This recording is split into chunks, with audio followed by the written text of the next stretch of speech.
Hi, everyone. Welcome back to the Regenerative Business Podcast. And today we are starting a fun new segment where you get to send in your questions and I will answer them. This is semi-inspired by a few podcasts that I've been listening to lately, where you kind of get to see the back end of other people's lives. And it is feeding this voyeuristic part of me that I so friggin' love. For example, I'm really enjoying Ramit Sethi's podcast, Money for Couples, where he brings on different couples and does a deep dive into their personal finances and what they make, what their net worth is, what they're struggling with as a couple in their relationship with money. And it's just felt so juicy to be a fly on the wall. So I'm doing a little step in that direction, in the sense that we get to look in on your business. For now, this is going to be Q&As where you get to send in your question and I will be answering them or selecting from them and answering them. We have 3 to start off with this week. I'm not sure if we're going to be doing this once a month, once a quarter, multiple times a month. I don't know. But if you would like to submit a question for me to answer, you can go to thedirtyalchemy.com/QA to put yours in. And if you would for sure like me to answer your question, not just maybe answer your question, come and join us in the Regenerative Business Ecosystem. We have a live Q&A every single month, and I answer every single question asked. Not gonna lie, sometimes it goes for 2 or 3 hours, but there is a time-stamped transcript with that. So whether you want to stay on for the full call, and there is a core group of people who love doing that, or you just want to be able to get your answer, you can either read the transcript or go into that time-stamped section for me answering your question. But let's get into this episode. So first question is from Anonymous. I run a small online art school for women. It started as weekend workshops in my garage and somehow turned into a 6-figure business during the pandemic. It's still me, just 2 part-time assistants and a very tired Mailchimp account. Lately, I feel like I've outgrown the whole setup. My systems feel duct taped together and I keep fantasizing about chucking everything and rebuilding it from the ground up. But then I worry I'll lose the momentum and community I've worked so hard to build. How do you know when it's actually time to tear things down and rebuild versus when you just need to make smaller adjustments and breathe new life into what already exists? So such a good question. I mean, first of all, congratulations on building a successful online business, even during the pandemic. We're a few years out from that. So I'm not really sure if you've just leveled out since then or if it's grown up since then. But first, I would love to know what your 5 to 10 year vision is for your business, because that can really guide decisions right now. Are you happy with the size your business currently is? I don't know if it's still 6 figures, if it's dipped lower, or you're at multiple 6 figures now or higher, but are you looking to grow into 7 or 8 figures? Are you trying to create this massive audience, this massive ripple of change? Or are you happier with a lifestyle business where you have your nice little corner of the internet, you make a comfortable, delicious salary and able to pay your people really well and give back the way you want to? Because if you're in this really big growth trajectory, you're going to make different decisions in this lifestyle business. And we obviously want to choose a platform to grow with you. So what I'd start with is auditing your current setup, because you might not actually have to switch from where you already are. Switching to a different tech platform is so sexy. Believe me. If you're like me, you're like the kind of person you're like, oh, you hear about this new platform and you think it's gonna solve all your problems, when it's never ever the case. But new tech platforms are coming out year by year, and especially with AI, that's just going faster and faster. You don't want to hop platforms just to hop platforms. And I've hopped platforms so many times. It is so time consuming. Like I started my business with Thinkific as my online learning portal, and I used ConvertKit and Squarespace. That was my main tech setup. So my checkout page was with Thinkific in there. Sales pages were on Squarespace, ConvertKit for all my emails. I've been on Teachable. I've been on Kajabi, and that's really where we've settled. Personally, I'm not saying you have to be on Kajabi, But I've also played with like Unbounce for landing pages and Samcart for checkout pages and Thrivecart. And really, every single platform has its own problems, its own pros and cons. And the thing that will set you back the most is switching to a platform that you don't actually stay with. So I would make this decision really, really slowly, because moving all your pages, all your email systems, all the videos within your courses, like it's so fucking time consuming to do. And it's almost better staying with a subpar system than it is to switch systems. That being said, with the auditing your current setup, can you automate what you want? Now, this is especially important if you have this, like, I'm trying to grow a 7 or 8 figure business. If you're trying to go in that trajectory, because you're probably going to be working with a higher volume of people. So automation and systems become more and more and more important. I mean, you mentioned that you're on Mailchimp. I have a personal grudge against Mailchimp because it doesn't play well with others except for Squarespace. Like, that's the only thing it natively plays really well with. But it's not an intuitive platform at all. It forces you to like double count subscribers if they're on multiple lists. There's not an intuitive tagging platform. So Mailchimp is one of those where I have a big chip on my shoulder around it. And 9 times out of 10, I recommend people to get the fuck off of Mailchimp. I think ConvertKit is an amazing alternative, incredibly intuitive, very accessible pricing. But like, you first want to audit, like, wait, do I actually want to go to an all-in-one platform versus piecing it together? So that would be another thing I'd be thinking about. Kajabi is an example of that. Go High Level is an example of that. There are these platforms that really do everything. Like, you can have your website posted on there. You can have your email list on there. You can have all of your videos within your courses on there. I know Squarespace is trying to do this too. I just don't personally love it. I used to love Squarespace, but I don't think it does a lot of the funnel side of things extremely well. It's kind of positioned more or better for e-commerce, which e-commerce, like you're selling t-shirts, physical products, or books versus digital products. The main systems for most digital product businesses or digital service businesses is like, okay, you need a place to host your sales pages, which might be the same place as your normal website. It might not. You need a checkout page. That could be the same platform as your sales page or not. You need a place to send emails from, so an email service provider. And then you need your actual learning platform. So where are you hosting your videos?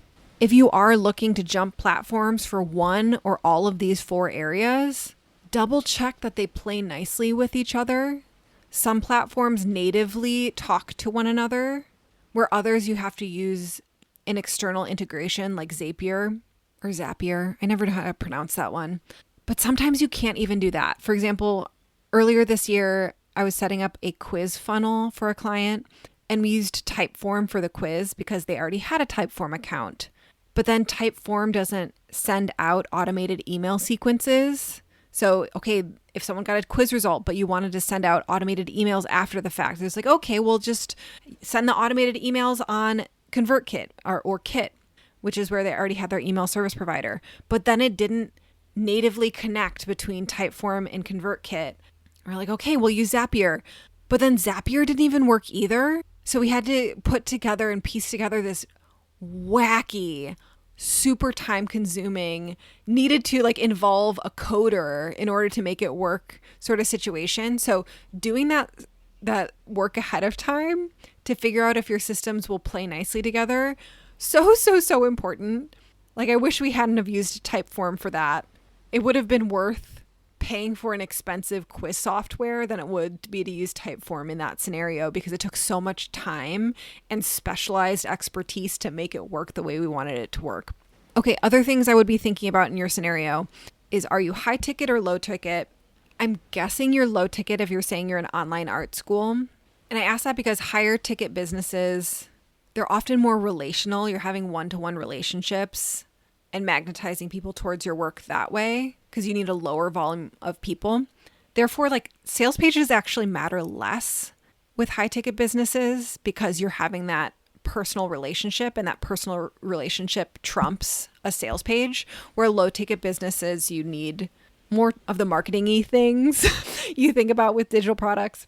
So you need a really epic sales page and funnels and email sequences and all these things. There's a lot more involved actually with selling low ticket because you're working with a higher volume of people and there's less of that one-on-one relationship that fills in the gap. I talked more about this in last week's episode on high ticket versus low ticket businesses. Go ahead and check that out for anyone listening who's curious. But if you're like a high ticket business, a duct tape together system doesn't matter as much with a higher ticket business, where a lower ticket it does, because you're, again, working with a higher volume of people. So you need more systems working together well. So going back to your questions, I'm totally fine with you tearing things down, your systems down, and starting over. I really don't want you wasting and you just end up wanting to switch platforms again. So make this decision slowly. Make sure all of the platforms that you want to be going on to play well with each other. They play nicely together. So the platforms you need to play nicely together is that sales page host, your checkout page host, your email service provider, so how you send emails, and where your actual school lives. That can be all on one platform like a Kajabi situation or pieced together. But don't think that there's a holy grail of hosts. They all have their own funkiness or things you'd want to change. You're not going to lose momentum or community by deciding to switch platforms. Just know that it is time consuming. It is something that can be delegated to someone else, especially if you're not like changing copy on pages and email sequences. I have a friend who hired her teenage son to do this for her when she was switching to a specific platform. So sending you ease and grace in this transition. Okay, so on to question number 2. And Anonymous writes, I'm pretty new to the business world or the online business world. I left my corporate job last year to start a coaching business, but I'm honestly not sure where to start when it comes to visibility. Everyone says just post consistently, but I freeze up every time I go to share something. I either overthink every caption or feel like I have nothing original to say. How do you start showing up online when you're still figuring out your voice and you don't want to sound like every other coach on Instagram? Oh my God, such a good question. Before we go into the visibility piece, with the phase of business that you're in where you're brand new and you're doing a high ticket service like coaching, more so than ever, you really need to focus on human to human. I mean, all business at every stage of business is human to human, even in the world of AI or the age of AI, especially if you've never had a client before. Most clients come from your network, people you know, relationships you already have. Not to say that your best friend from college is going to hire you, but you telling the people you know about your business and who you help is how you get your first client or your first entire roster of clients. Whether it is someone you know or someone who knows someone you know or that 9 degree of separation, that's where it starts. Now, you didn't say what kind of coach you are or who you help or how you help them. Otherwise, I would give some feedback on messaging for this phase of business. Being specific about who you help and or how you help them is really important so that people can actually be like, oh yeah, that's me, when you say what you do. Like, are you a sex coach that specifically helps Christian women who are married? That level of specificity allows people to actually be able to raise their hand and be like, oh, that's me. Or, oh, that's my cousin, Carrie. She would be so perfect for this. I'm going to definitely send her your way. Versus a more generic, like, I'm a relationship coach. And next general recommendation for this stage of business is when you're transitioning from a different career or a different job into being self-employed, or you're making some sort of pivot in that regard, I find it so useful to identify what your minimum revenue needs are. And this is different for everyone. You being aware of what your personal expenses are and what your business expenses are as at a bare minimum helps you actually create your first business goal. Now, you wrote that you left your corporate job last year to start your business. So I'm assuming that you've had clients and you're making enough to cover your costs. Or maybe you're in a partnership where your partner covers your main expenses. Having your minimum revenue needs identified helps you make those initial goals versus a more generic, like, I want 10K months. Why? Why do you want 10K months? Because everyone says it. It's like this external thing versus a unique to you goal, which is much more powerful and magnetic and can really activate your magic. Okay, so from there, to get to your actual question about becoming more visible, first you need to decide, where are you actually showing up? There's so many different ways to be visible on the internet, and it's not just social media. Sure, everyone says just post consistently, but like, where? You need to identify the where first. You did mention Instagram, so that's what I'm going to assume what you've decided on. But just for everyone else listening, deciding where you're going to be consistently posting is the first step. And it's unique to you and your business. Is it a podcast? Is it a YouTube channel? Is it blogging? Is it a Substack? Is it Instagram, TikTok, Facebook? You got to pick one. And then from there, going deep is the way. You're going to also hear people say how important it is to be omnipresent and on all of the different channels. And this new channel, this new platform does X, Y, and Z. And there's all this opportunity over here. Just like for the last question, you want to be slow to jump to new platforms with your business because it's super time consuming. You don't want to jump to just every new platform that comes out. First of all, you don't know whether they're going to stick around or not. Kind of like I'm thinking about Clubhouse back in, 2021, when like everyone was getting on Clubhouse, this like new radio, online radio channel, and then it's like gone. But also, you're going to have worse relationships if you're spread really thin across a bunch of different channels.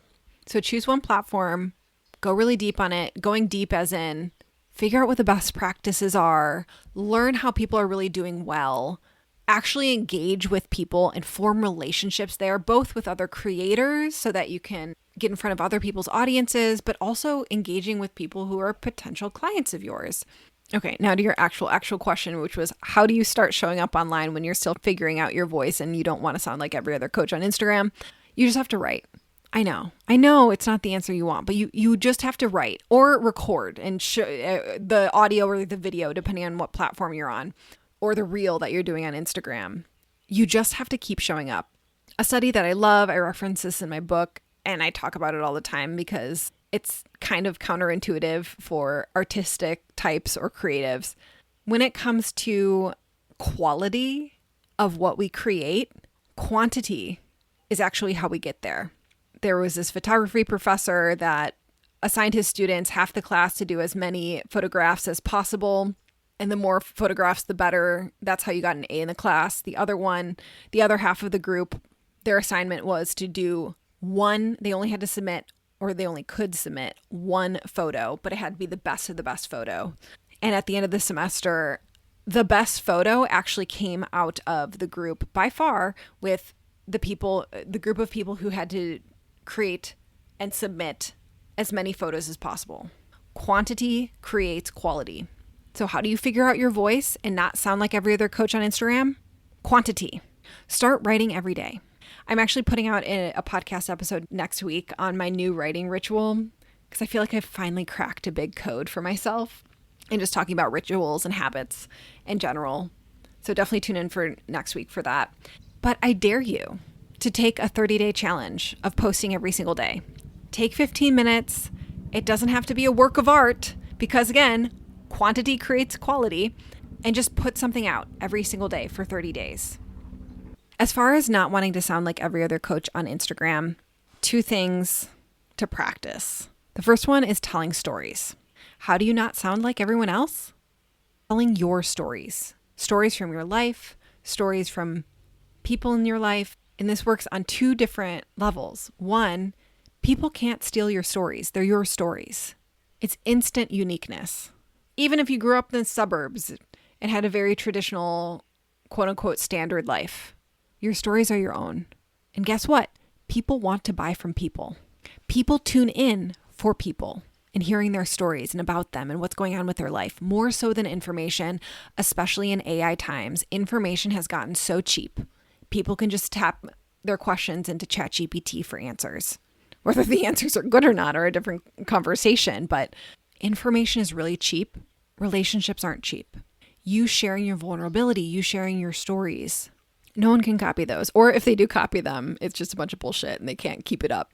The second piece for this is specificity. If you can be more specific, That's how you don't sound like everyone else.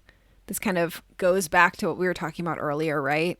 Instead of just saying the 3 myths that are ruining your relationship, switching it into the 3 myths killing your sex life, or the 3 myths that are squashing or killing the vibe in Christian marriages. I mean, that's off the top of my head, but you get the idea, where you get more specific about what you're talking about for the people you're here to serve. That's what makes it sound like no one else. And also a piece of this is making sure that you have time to rest, time that you're not taking in any information, time where you might actually be bored. That is so good for creativity. We talked about this last week on winter energy for business and went through some stats around how much creativity and innovation comes out of your mind wandering, which really only happens when you're quote unquote unproductive. You're not producing. That's where your ahas, your most genius, innovative, interesting, not like anyone else stuff is going to come from. And for your 30-day challenge, if you choose to take it, I do have a freebie that people fucking love. That's 30 days of Instagram or email post prompts. It's not 30 days, but there's 30 prompts inside of there. I'll put a link to that down in the show notes, but it's a guide on mindset work that you do. And then you can actually go into the different prompts, whether you're going through them one by one or you're picking and choosing day by day. People love that. Okay, so now on to question number 3, our final question for today. You've probably heard me mention the Regenerative Business Ecosystem, but what actually is it? RBE is my all-access membership for online entrepreneurs who want to build thriving, ethical, nervous system-safe businesses, ones that feel as good to run as they look on paper. Inside, you'll get every single course, workshop, and template I've ever created, from copywriting Alchemy and drill-worthy offers to evergreen ecosystem and your root system. Everything's organized into clear learning pathways, so you'll always know exactly what to focus on next for your season of growth. And when you join, you'll get a personal onboarding audio from me, like a private welcome ritual where I help you identify your next right steps based on where you are in your business right now. But my absolute favorite part of RBE is the live calls. Every month we meet twice. One of those is always a Q&A call with me where I answer every question you asked. You'll get what you need every time. We also move through quarterly implementation cycles, themed seasons of focus, reflection, and growth, plus access to audio drops, a private podcast, and a vibrant community where collaborations, referrals, and real friendships happen. RBE isn't another hustle container. It is a living ecosystem built on rhythm, reciprocity, and regeneration. When you join, you get to grow your wealth and impact without losing your aliveness. Members have used these tools to double their income while working fewer hours, rebuild their creativity after burnout, and finally feel grounded in their leadership again. You can join us now at thedirtyalchemy.com/RBE, and podcast listeners get 20% off their first month with code PODCAST. Your next season of ease, expansion, and impact starts here inside the Regenerative Business Ecosystem. Join now and have your best year yet. Okay, so now on to question number 3, our final question for today. Anonymous says, I teach astrology and spiritual business strategy inside of a small membership. It started off feeling super alive. People were engaged, posting in the community, showing up to every call, but lately the energy has dropped. I'm still showing up, but it feels like I'm performing in an empty theater. The core members are loyal, but most of the group has gone quiet. I can't tell if this is a normal part of the community cycle or if I've somehow lost the spark. My question is, how do you revive a community or membership that's gone flat without forcing fake enthusiasm or burning yourself out trying to reanimate it? Okay, such a good question. Let's first start off with this idea of forcing fake enthusiasm or burning yourself out. Yes, you are going to have to inject your energy into this, at least right now. At least to start this up, to activate it. Now, this could be in the form of every single week you show up and do a live inside of the community, or you ask questions in there, or you have office hours, or you do a challenge this month that is around a specific astrological theme that's happening for the collective, something very time-bound and now-focused. And if you hate the word challenge, maybe it's an intensive or an immersion. Pick a different word for it. So yes, on the front end, you are going to have to inject your energy to reanimate it, but this is something that can be systematized, or you can actually create rituals around it and externalize it into the actual program. Things I want you to think about with this is, how do you like to create, and what would make it easy? What would make it fun? What would make it pleasurable? So if you like to be on video, then you can pre-record some videos. If your energy really lights up when you're live, schedule some live calls. If you don't want to be on video at all, choose audio messages, or do office hours where from 10 a.m. to 12 p.m. every Thursday, you're going to go in and answer questions. So there's a bit of your energy that's injected in. Something I did in one of my old programs is the community was actually only open 1 week of the month, or the first Monday through Friday of the month. And that cycle, the rest of the month, the community wasn't open. So no one could ask questions, no one could do anything, but it made it so that I could really inject my energy without burning out into answering questions and being available. But it was also good on their end. And I heard this from so many participants, because like a standard flow when you join programs, if they're like 6 months or 12 months long, is you're active for the first 1 to 2 months and then life gets in the way, or your focus goes in other directions. But being like, okay, only 5 days out of the month, I have to focus on this thing. 5 days, I can do this for 5 days a month. I can be thinking about this aspect. So not to say you have to do that, but just to give you ideas of like, how can I make this perfect for me? How can I make this amazing for me? How can I make this so I can do it over and over again? Another thing I'd be thinking about is, you said that there's core members that are showing up. Is there a way to elevate core members who show up again and again, where they could be elevated in the community, where they could get some sort of VIP tag or special resources, or maybe they become a part of your team and you pay them? This would not only encourage people to become more active because they could become this elevated status in the community, but it also honors the people who are being active. And it gives them an outlet. It helps them feel seen by you. Okay, another thing you can do is, this might be an invitation to up your onboarding, your automated onboarding for the community, for the membership. Are you making sure that people get into the habit of becoming active? There's this idea in the software as a service, where these softwares as a service, like all of our online platforms are software as a service because they're like a membership you have to pay for again and again. They identify what is the one thing or these series of things that if I can get people to complete this checklist, then they're 80% more likely to stay on and continue using the software. An example was, if you ever used ClickFunnels or ClickFunnels back in the day, there was a free trial. I think it was like a 30-day trial.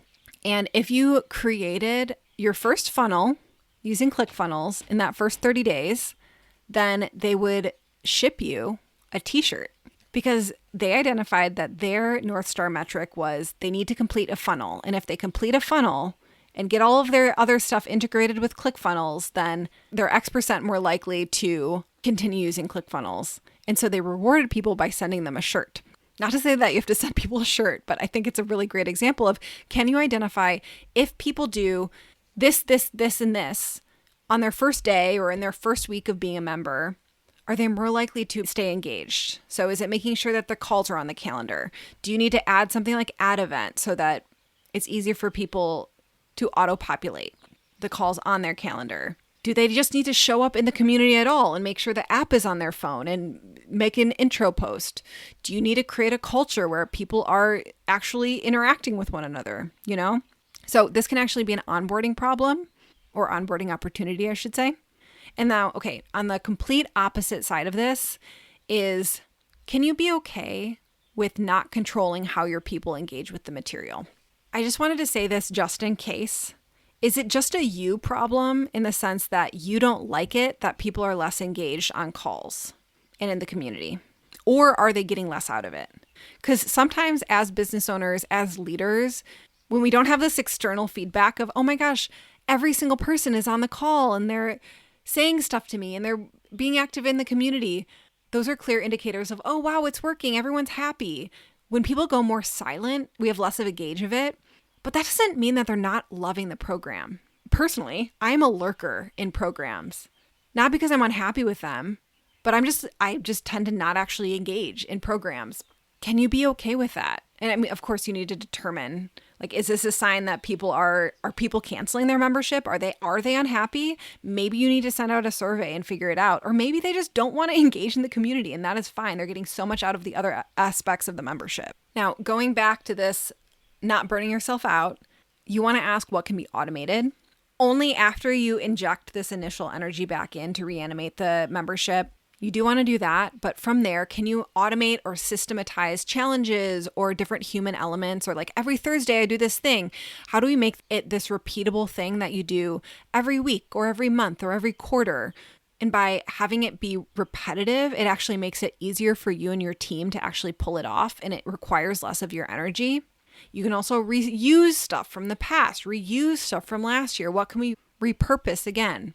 In the time of AI, the human element is huge. You actually injecting your energy is huge, but that also doesn't mean you can't automate 90% of it. Like truly, you just have to be intentional with it. So I hope you all enjoyed this episode, the first Q&A that we're doing on the Regenerative Business Podcast.